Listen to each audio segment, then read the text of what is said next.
How you doing, guys? Bioinformatics guy here with another video of the series Bash Essentials for Bioinformatics. In this video, we will be taking a look at the basic navigation in Linux or Ubuntu. So let's get started. So as you can see over here that I have already opened my terminal. This time I'm using the Windows Linux subsystem WSL, Windows Subsystem Linux, and with the help of this system we have this Ubuntu terminal in Windows. So we can do all the things that I mentioned before. So this is a new way through which we can have Ubuntu terminal in Windows. So we will start with checking the user. So there is this command, who am I? So this will tell you the username of the current user. So in this case, my username is user over here. So you can try this on your own machine and see what you get. And then there is this other command pwd, which stands for print working directory. So if I hit enter now, I would be able to see my current working directory. So this is a very useful command to have, and it is basically used to know where you are standing right now, and then you can go forward or backwards through this. So then we have this command ls. So ls is the command which will list all the files available in the current working directory. And you can see these different files that I have over here. And this bash essential for bioinformatics is the folder that we are going to be using. And I will show you how to get it in the next video. So ls has different flags that can be used. So one of the flag is ls minus L. So minus, when you add this flag minus L, it will show you the details about this. So you can see that since this is a directory, and you can see here D, and this is a file. If it's a file, it will not be a D. And you can see this stamp is also a directory. Then you have this D over here. And you will also notice that in the terminal, the directories are highlighted, like this is highlighted in green and this is also highlighted in green. So the color might be different for your terminal. You can use this ls command with other formats, like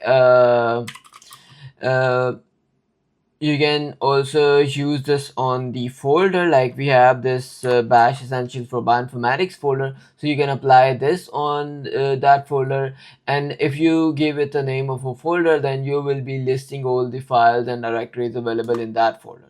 You can see over here that there is another folder, data for bash essentials, and then there is this file readme.md. And let's talk about changing the directories. So we can hit cd, and cd is for change directories, and then we can give it a folder. Like if we give it like this bash essentials for bioinformatics folder, and we hit enter, and now you can see that we are in this updated directory downloads, and then we are in this folder. One thing that you might have noticed is that if you are using Mac, or if you are using some other kind of terminal, sometimes this this directory, the root directory, the base directory, is not shown. So and in that case you will just see the updated folder name. So if you, in that case, if you want to know what is your full directory, you can write pwd and hit enter, and then you would be able to see the complete directory. So moving on, we can change the directory, and now we can do the ls, and we will see the files again. And next thing that I want to talk about is the relative path. So there is something known as full path, there is something known as relative path. So what I want to tell you is that wherever I am in the terminal, if I do this cd and then I put this complete directory, so I have to zoom out a little bit so that you can see completely. So if I do this, then I will end up in this folder.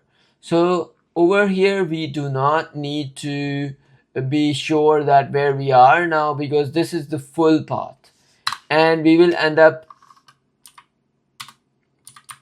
yeah, so since there is space here, we have to tail it with this slash, and now we are in that folder again. And then once we did this over here, like this cd just bash essentials, this was because of the relative path. Because over there we were able to see that in the downloads we have this folder, so we were able to use directly this relative path. If this folder was not there in the downloads and we try this, we will hit an error. Like right now I am in the folder, and if I try this bash folder which is not there, I will get this error that bash folder no such file or directory. And even if I try this bash essential for, even if I try the same command bash essential for bioinformatics, you see we will get the error again. So this is the time to know about the relative path. So the relative path, so important thing is that one of the relative path is this dot. This small tiny dot represents the current path, and if you do double dot, this represents to one directory up in the hierarchy. So right now, as you can see that we are in this bash essential for bioinformatics folder. So if I do this cd dot dot, then I will go one directory back and I will end up in the downloads directory. You see, now I am in the downloads directory. And you can do this again, cd dot dots, and then you can add this slash, and then you can do this dot dot again. Can you guess which directory I would be now? In downloads, Ali Hassan, or user? Yes, we will now go back two directories. We will go back from downloads to Ali Hassan, and then we will go back from Ali Hassan to user directory. Let's hit enter and see what happens. You see, now we are in this users directory. So this dot dot slash directory is really useful if you want to just go up one directory, so you have to keep in mind. And then we have this other directory. If we use cd this thing, I don't know the name of the symbol, but if you will do this thing, you will end up in the root directory. And if you do ls, you don't see anything over here. In some operating system there is something over here, but right now we don't have anything. Then you can also just do cd, and if you just do cd without any symbol, you will again end up in the same directory. Then you can also do this cd slash, so this is another home directory, and you will see all the Linux files over here. That's pretty much it about moving to the directories. But before we end this video, I want to show you the same directory, the complete path, and so that you can see that if we now do this complete path, we will end up in that directory quickly. So now we are in that directory. So one thing that I want to tell you again is that, let me clear up the terminal first. So one thing that I want to tell you now is that you can do this cd, and then you can press this tab button, and you will see the potential directories where you can go. So now if I just type BA or just B and hit tab again, it will automatically complete and you will see the full name, and then you can hit enter and you will be in the directory that you just named. So using this tab could be really helpful because it also confirms that you are in the right path, because it will only work with the folders that are available in your current path. So that's all for this video. Thank you so much for watching. In the next video, we will be taking a look at the data folder, this bash essentials for bioinformatics data folder, how you can get this as well, and then we will move on to our series. Thanks again for watching. If you have any questions or comments, feel free to write down below. And you can also take a look at my website, and you can also join our community on Facebook.